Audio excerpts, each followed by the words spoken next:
Welcome, everyone, to the Gamer Headlines Show. Gamer Headlines is weekly entertainment podcast. This is episode 76, and I am one of your co-hosts, Chris Cortez.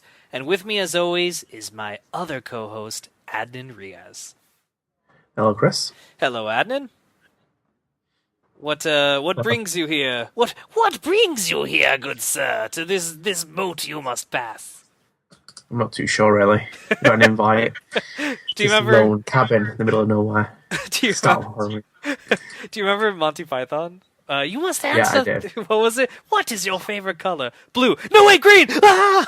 It dies. So great. And then the last question is like, what is the? It's like a mathematical equation. Like here is Saucy's triangle cross-guarded with the. I don't know what the fuck it is, but it's brilliant. And then he goes. He says, "Do you mean the isosceles or the isosceles or whatever?" And he's like, "I really don't know." Ah! And then the goblin dies. Like it couldn't answer its own question. They just get launched in the air. It doesn't really explain why. Oh god, sorry, we're derailing the podcast. That is such a funny movie. I haven't seen that movie in years. Anyway, guys, welcome to the show. Adnan, let's just jump right into it, man. Talk nerdy to me, buddy. What's been happening since last show? Game of Thrones, Chris. Yeah, Game of Thrones. I caught this too. Premiere. Yeah, I watched this on HBO Now, the app. It's a free trial. Well, it's 2:00 in the morning, so I didn't watch that on my fucking TV. But yeah, I watched the season 6 premiere. I was very excited for it, mainly for the fact that this is the first time in the show where the source material isn't really available to kind of know what's going on. Yeah, so they are misinterpreting. Well, it's more or less the story is now its own kind of thing, drawing influence from the source material. Because I think the books will be different, right, if they're published. Yeah.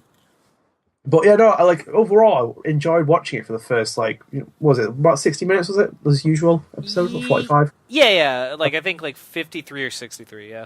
Yeah, it was really good. It had some great moments. The main thing was probably, a bit annoying in the sense was that there's so many characters now to follow that it was kind of they were trying to touch on everyone at the beginning of the first episode.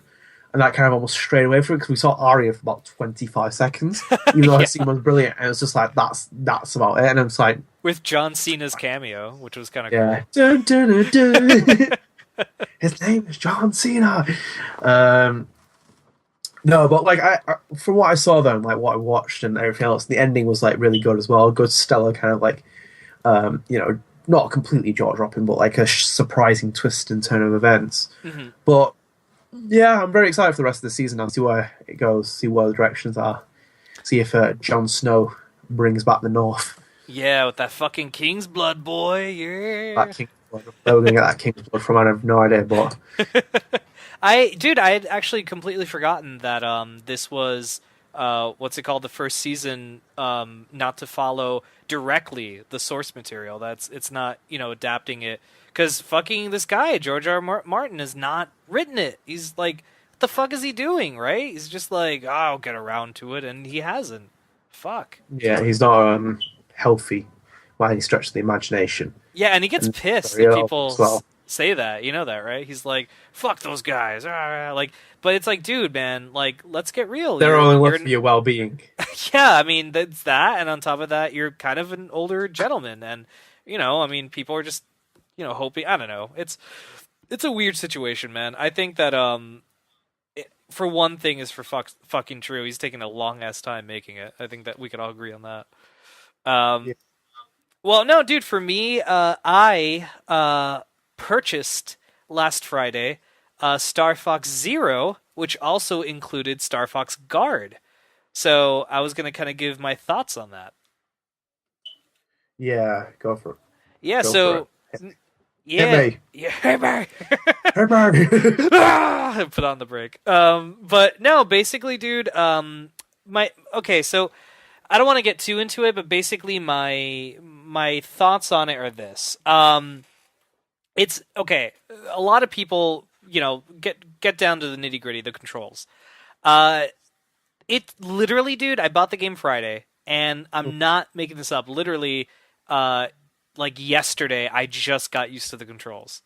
So that's Friday, Saturday, Sunday, Monday, Tuesday, Wednesday. That's 5 days. It took me a full working week to understand the controls. And it's just because it really is weird, man. Like you don't know where to look. Like you have like basically on the TV screen, what you're trying to focus on is maneuvering the R wing, and maybe trying to take out some enemies if you can, and just trying to avoid obstacles and stuff.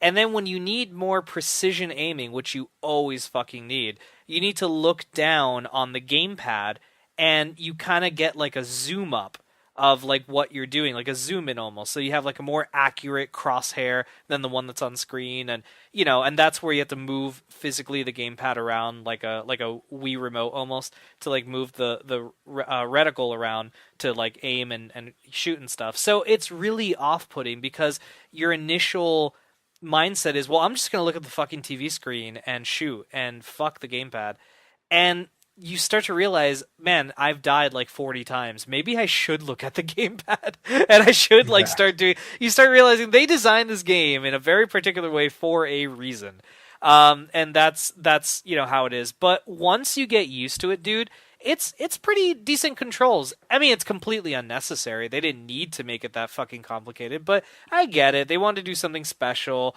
They wanted to like make it different because of what is it called, like the Wii U gamepad, like they want to make it something special for the Wii U. I get that, but at the expense of making the game better, that's kind of a bummer in my thoughts. Game wise, dude, it's a good game. It's not a bad game. It's not a great game. It's not a game of the year contender. Nothing like that. It's a good game. It's a fun game. I had fun playing it, and there's so many like callbacks to Star Fox, like do a barrel roll, and stuff like that. That just took me back, man. I mean, Star Fox 64 is my favorite Nintendo 64 game ever. I love that game so much. I have so many fucking great memories. It gave us the Rumble Pack, man. Like, and that fucking cheesy VHS tape thing that you can see online now, but back then they would send you a VHS tape. One of my friends got that. That was fucking hilarious. I have so many great memories of that game. And Star Fox Zero is a great homage to that, rather than an awesome follow up. You know what I mean? Like it could have been a fucking amazing follow up to Star Fox 64, and instead it's just kind of like it's a decent homage to it. But I don't see the point of rebooting it or anything like that. So whatever. That's kind of like my whole Hmm. take on it. It's not a bad game. I think I told you this off podcast, but would I ever recommend this to somebody who does not like Star Fox? No. But if you're a huge Star Fox fan, if you have a Wii U already, you're starving for games because let's be honest, it doesn't have a whole lot of games right now. And you wanted something, I'd say go ahead and pick it up. It's not like a terrible game. If you have the money, go for it. Do it. Star Fox Guard, on the other hand, dude, which it comes with. It's a bonus game, I guess you can call it. Dude, that game is so fucking fun.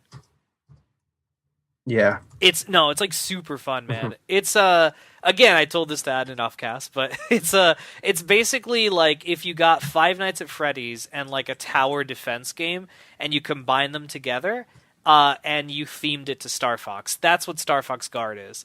And dude, I love it. I think it's such a fucking great game. It's really fun. It's cute. It's cheesy enough that it's really cute, and like the characters are like it's a fun game, dude. It's like a modern NES game basically, where don't buy this for story or anything like that, or for epic scripted moments, nothing like that. Buy it because it's a game and you want to be challenged, and that's what it is. And that's a game I could definitely recommend to any Wii U owner. I think you could buy it separately for $15 on the it's $60. It's okay. So for $60, you get Zero and Guard together, right? I think you can get Star Fox Zero for $50 separate. I think that's how much it is. It's $50 separate, and Star Fox Guard is $15. So if you combine them together, you're saving $5 basically. But I would definitely recommend Guard. Guard is a good game.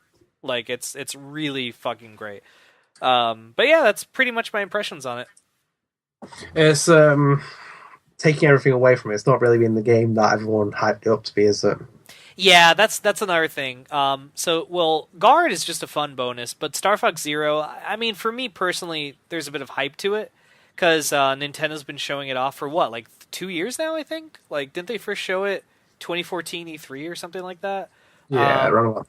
Yeah, something like that. So like it's been kind of hyped, and for it to kind of come out now and be a bit of a disappointment, or not a disappointment, but just be so okay. I don't think Nintendo is at a point of their, and we'll get to that later in the show. But I don't think they're at a point where they can only release okay games. I think if you're going to release a game based off a huge property that you own, it needs to be a good game, like a fucking great game, like a game of the year contender. And I don't think Star Fox, got to that level. It's like I said, super fun game, good game, but not a great game. And maybe some people disagree with me because they're hardcore Star Fox fans. They're like, "Fuck you, man! You didn't even mention amiibos," and I didn't because I don't have the amiibos you need for it. But whatever, man. That's my take on it. I do not. What's it called? I don't regret buying it. I had a fun time playing it. I'm still playing it. I still have more to play in the game. No, that's kind of like my whole take on it. Yeah. Well, unfortunately, I didn't. I mean, thinking of it now in retrospect, it's kind of like. Actually, well, no, I'll stop here because I feel like we've got. This can link up to something later we'll talk about because there's a lot of Nintendo stuff to talk about, so I'll throw this in later. In the later bit. I'm gonna hold on to it.